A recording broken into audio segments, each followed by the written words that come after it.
Does anyone feel like they have a banner across their forehead that says something like, I don't know, kick me, hit me when I'm down, step on me? I had a banner across my forehead that said available to married men. Now, just to give you an update, I've been sharing my story how when I was 27, I was diagnosed with DID, also known as dissociative identity disorder, which used to be multiple personalities. I was diagnosed and I went through years of treatment and working and discovering all of the parts. And I am today blended, whole, complete, full of joy. It has been 20 years that I have been living in this place, and I finally decided to share my story with some people. So I'm going to back up to when I was still dealing with the trauma and I was still learning to talk to the different parts who were holding the memories away from me. And there was one particular part who felt like she literally carried a banner on her forehead that said available to married men, possibly because of the abuse when she was a child, and she just literally saw herself available to married men, like men just chased her down. I don't know. It is just what she was feeling. And even case in point, here I am when I was having my headaches and first having the flashbacks, and I wasn't even diagnosed yet. A coworker of mine set me up with her brother, and he took me out. We went bowling and went to the dinner, and he would just drive me around town. He was a nice guy, and at least I was getting out of the house a little bit instead of just being trapped inside a house, and he was really nice.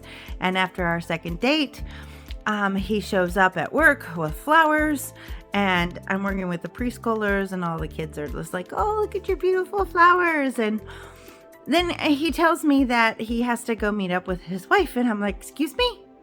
And he's like, yeah, I'm still married. I mean, we're separated, but I'm married. And I'm like, no, I was not told you were married. I'm not going to go out with a married man. I'm sorry. I take your flowers. Goodbye. And I think he was a little upset with me about it, but I was a little upset. Like, my coworker knew that I would not have liked that. She did not tell me he was married. She's like, I'm going to set you up with my brother. Like, tell me these things.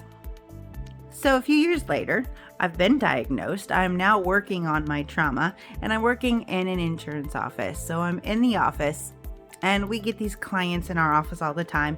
And this man and woman come in, and I help them with their insurance. And when they leave, I get a phone call from him. And he's like, hey, remember me? I was in a little earlier. And yes, how could I help you? And he's like, I want to take you out to dinner. And I said, I don't think your wife would like that very much. And he's like, oh no, my wife would be absolutely fine with it. She doesn't mind. I'm going to take you to dinner. And I'm like, no, you're not going to take me. That's not okay. I am not okay going out with you to dinner. Like, this isn't just a client insurance. This was, you could tell by his voice, it was more than that. And I'm just like, no, sorry. I don't care if your wife's okay with it. And I sent him off to my boss to deal with. And then a week or two later, another guy walked into our office, and I helped him with the insurance. And he was getting insurance for him and his fiance.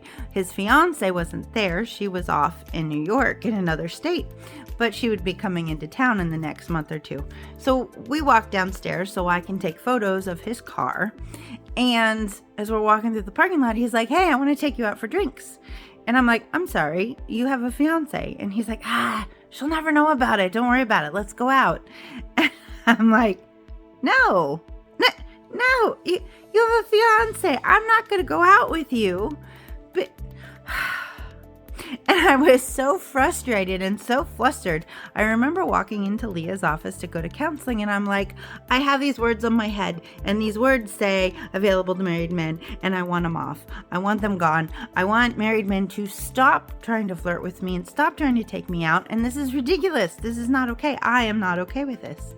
And so Leah agreed, and she prayed with the part that was there and just prayed that God would just erase that sign that was on her forehead, whatever was done before that helped her feel like that is what was stamped on her forehead, that it would just be gone. And I kid you not, not once since that day has any married man tried to like go out with me or make advances at me or do anything like they did back then.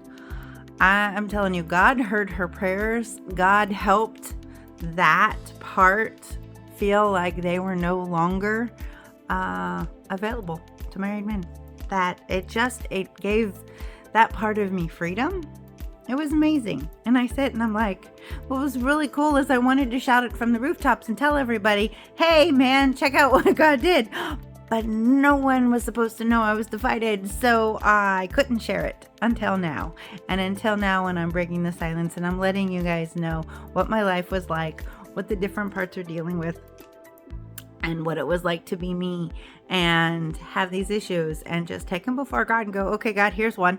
Help. And then watch him bring freedom. So yeah, we serve a really great, amazing God who cares about like everything. The small things, the big things, the little things. And so thank you for listening to my story. There's so much more to tell.